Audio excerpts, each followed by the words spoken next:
Today I'm going to show you a thrift store makeover. I did find this piece of wood at my local Goodwill for about $3.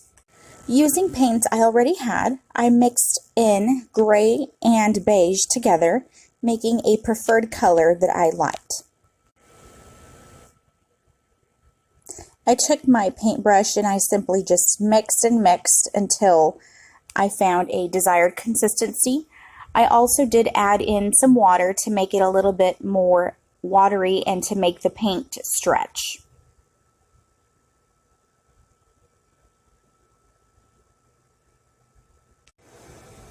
Once I finished mixing the paint, I began to apply paint, or that color of paint, to the outside frame of the wood box. I also did apply on the top trim of the wood box as well. I did not have any order of painting other than just applying the paint on there. It did not have to be perfect for my preference. This is what it looked like once I painted the first layer of paint and I let it dry. Using the same paint mixture technique, I mixed in the gray and the brown, making a different tone of color. This time I mixed in more brown to give it more of a nude look.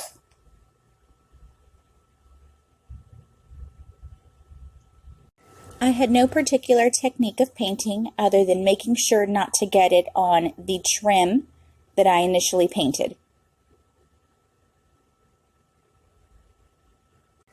And I did this along the entire inside of the box.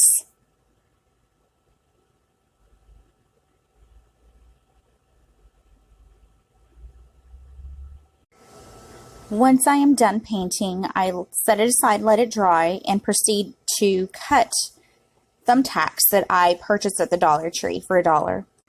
Using my wire cutters, I cut the pin part of the tack off, leaving only the flat circle that I will be using for this project.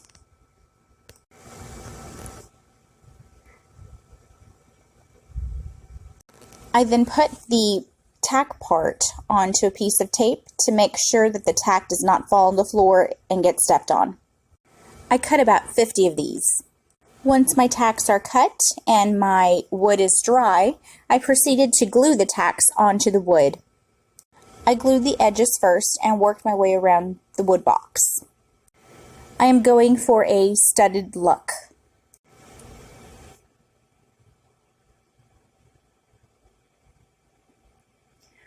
Once I glued the edges, I proceeded to evenly distribute the tacks.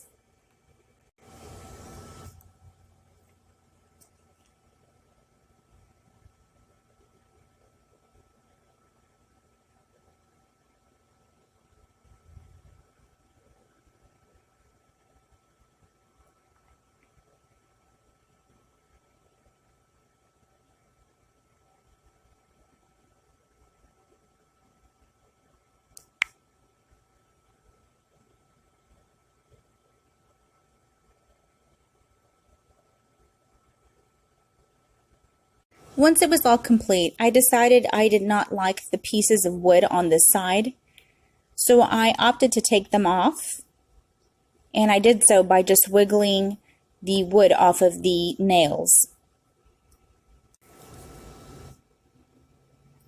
I then took my wire cutters and proceeded to cut them off carefully. This was a bit tough to cut off, so I was careful not to hurt myself, and I did cut them off one at a time.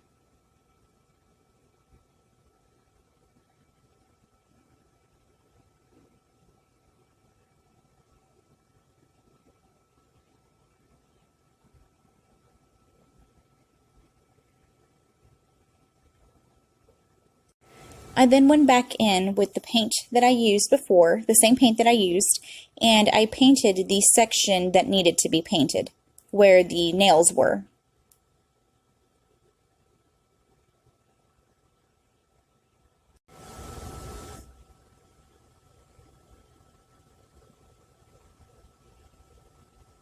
While that was drying, I then took the pieces of wood that I had initially taken off and figured out where I wanted to glue them.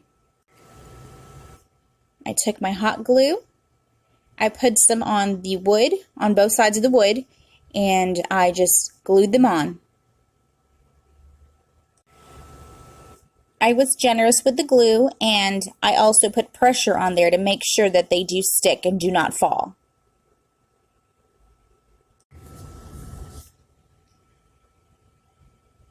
I repeated this with the opposite side as well.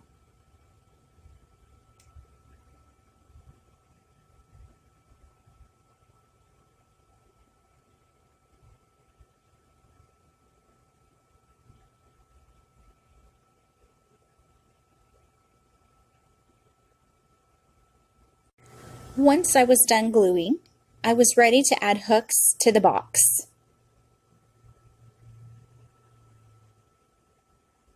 All I did here was take hooks that were closed and that came with a screw and poked holes on the edge of the box.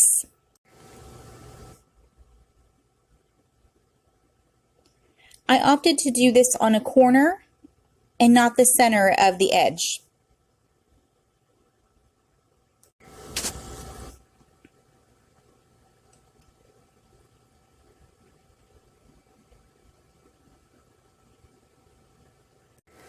When screwing these hooks in, I made sure to apply pressure, and then I took a small screwdriver and looped it through the loop and began to twist. This made it easier to screw on properly. I repeated this process with the opposite side as well.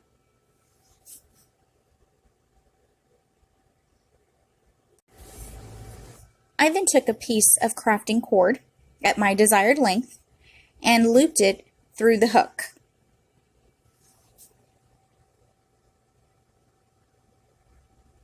I took a piece of tape and taped the edges together to make it easier to loop. When doing this, it created a loop in the cord, and I proceeded to take the tied or the taped ends together through it. I took the opposite end, looped it through the hook, and tied a giant knot.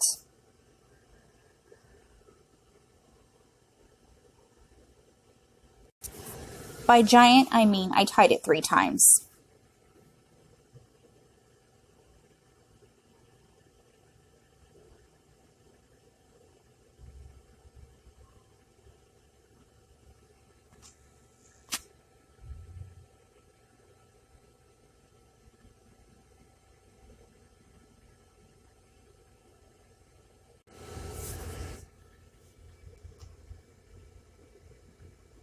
Once the knot was tied, I cut off the excess string.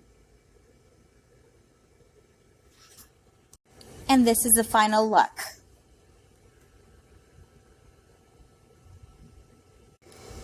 Also, please don't forget to share with your family and friends. Also, please subscribe and stay tuned for more videos. Thank you for watching.